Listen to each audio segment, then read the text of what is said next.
Pansin ng PHIVOLCS ang pamamaga ng katawan ng Bulkang Mayon dahil sa banta ng pagsabog lalo pang dumami ang mga nasa evacuation centers.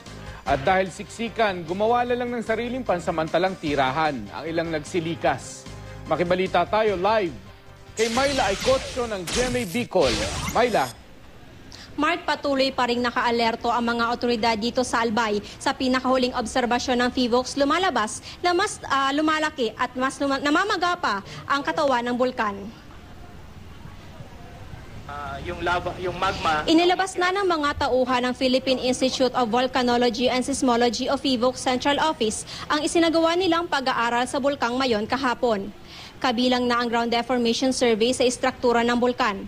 Sa ipinakitang graph ng PHIVOLCS kanina, napansin ang pagbaba ng bilang ng volcanic quakes. Ngayong araw wala namang naitalang anumang paggalaw sa bulkan. Isang rockfall event lang ang nai-record ng PHIVOLCS sa nagdaang 24 oras at nasa 606 tons per day ang sulfur dioxide emission. Sa kabila nito, napansin ng PHIVOLCS na nagtitrend pataas ang tilt meters o pamamaga ng bulkan. Samantala, bago mangyari ang malaking pagsabog ng Bulkang Mayon noong February 1, 1814, nangyari ang isang total lunar eclipse Enero 24 ng parehong taon na posibleng nakaapekto sa pagsabog ng bulkan. Ngayong taon, magkakaroon rin ng total lunar eclipse sa Oktubre. Nangyayari ang lunar eclipse kapag luminya ang mundo, buwan at araw na nagre-resulta sa gravitational pull. Nagbabago rin umano ang galaw ng liquid sa mundo na magre-resulta sa pagtaas ng sea level, magma at seismic activity.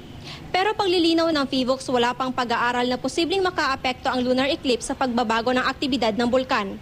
Sa kabila ng isinasagawang geodetic survey ng PHIVOLCS, hindi pa rin masasabi ng ahensya kung kailan talaga sasabog ang bulkan. Pero patuloy naman ang paghahanda ng PDRRMC dito. Ilang residente naman ang gumawa ng kanilang pansamantalang tirahan sa Sitio Bicol, Barangay Salvacion sa Santo Domingo.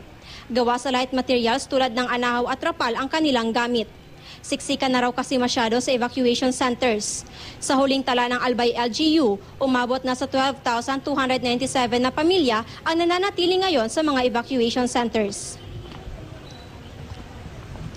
Mark, maging nga ang CAAP ay nagpalabas na rin ng ashfall advisory kung saan pinaalalahanan nila ang lahat ng mga aircraft na huwag na munang lumipad malapit sa bunganga ng Mayon Volcano. At yan muna ang latest mula dito sa Albay. Myla Icotio, nagbabalita, Pilipinas.